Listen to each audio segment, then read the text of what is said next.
এবার চোখ রাখছি পশ্চিমবঙ্গের দিকে। পশ্চিমবঙ্গের নদিয়ায় গতকাল আমরা দেখিয়েছিলাম যে এক মহিলার ক্ষত বিক্ষত দেহ উদ্ধার হয়েছিল এবং 24 ঘন্টার মধ্যে পুলিশের জালে গ্রেফতার হয়েছে মূল অভিযুক্ত এই পুরো ঘটনার। গতকাল নদিয়াতে ভারত বাংলাদেশ সীমান্তের কৃষ্ণগঞ্জের মাছদিয়ার টুঙ্গি এলাকায় এই মহিলার ক্ষত বিক্ষত মৃতদেহ পড়ে থাকতে দেখা যায়। তারপরই কিন্তু এক যুবককে এক অভিযুক্তকে গ্রেফতার করা হয়েছে। পুলিশ 24 ঘন্টার মধ্যে তাকে জালে তুলেছে। তবে আরো বিস্তারিত সে সম্পর্কে জানবো। টেলিফোন লাইনে যুক্ত হয়ে গেছে পশ্চিমবঙ্গ থেকে প্রতিনিধি অঞ্জন শুকুল। অঞ্জন বাবু, কি জানতে পারছেন, পুলিশ কি বলছে? সীমান্তবর্তী এলাকার মহিলা খুনের ঘটনার কিনারা খুঁজে বের করলো পুলিশ। গতকাল আমরা নিউজ ব্যাঙ্গারের পর্দায় এই খবর পরিবেশন করেছিলাম।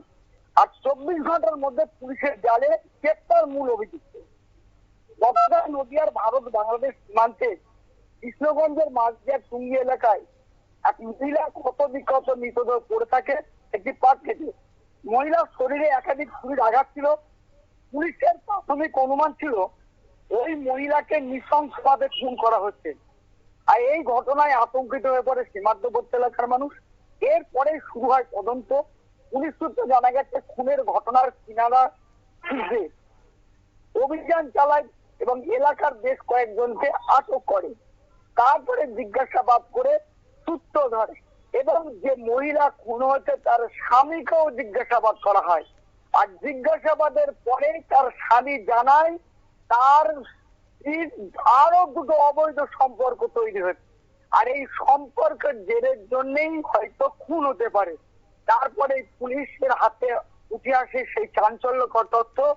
সেই যে ফোনটা রাখা ছিল সেই ফোনের কল লিস্ট ধরে পৌঁছে যায় পুলিশ বানপুরের এই অভিযুক্তর বাড়িতে এবং অভিযুক্ত তখন অন্য আত্মীয় বাড়িতে বেড়াতে গিয়েছিল। সেখানে গিয়ে পৌঁছায় পুলিশ। তারপরে পুলিশ তাকে আটক করে এবং জিজ্ঞাসাবাদ করে। আজ সকালবেলায় পুলিশের বারবার জিজ্ঞাসা অর্থাৎ জেরার মুখে পড়ে স্বীকার করে সে খুন করেছে। পুলিশ জানতে চায় তোমার এই খুনের আর কে কে ছিল, কারা ছিল, কিন্তু পুলিশকে জানায় সে একাই খুন করেছে। এবং তারপরে পুলিশ তাকে গ্রেফতার করে এবং অভিযুক্তকে আজ কৃষ্ণনগর আদালতে তুলেছে। এবং পুলিশ সূত্রে আমরা জানতে পেরেছি 7 দিনের পুলিশ রিমান্ডে নেওয়ার জন্য আবেদন করেছে। আবেদনের ভিত্তিতে এখন দেখা যাক আদালত কদিনের রিমান্ড দেয়। পুলিশ জানার চেষ্টা করবে, তাকে রিমান্ডে নিয়ে জানার চেষ্টা করবে যে ডাটা দিয়ে তার হাসুয়াটা দিয়ে কুপিয়েছিল সেই হাসুয়াটা কোথায় রাখা আছে, এখান থেকে সেই হাসুয়াটার খোঁজ করবে। পাশাপাশি এই প্রেমের ঘটনা, ত্রিকোণ প্রেমের ঘটনায় কে কে জড়িত, কেন সে এত বড় ডিসিশন নিল। আমরা এটাও জানতে পেরেছি পরিবার সূত্রে যে তার কাছ থেকে নাকি প্রচুর পরিমাণে অর্থ নাকি নয়ছয় করতো মহিলা।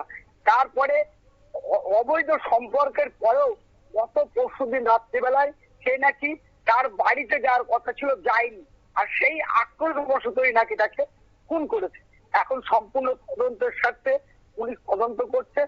পাশাপাশি ওকে জেরা করা হবে এবং অস্ত্র উদ্ধার করা হবে। তারপরে জানা যাবে কোন কোন ধারায় মামলা দিয়েছে। তবে আমরা পুলিশ সূত্রে জানতে পেরেছি যেহেতু খুনের ঘটনা এবং অভিযুক্ত কবুল করেছে যে সে নিজেই খুন করেছে, সেই জন্য প্রথম অবস্থায় খুনের মামলা দায়ের করা হয়েছে পুলিশ প্রশাসনের পক্ষ থেকে।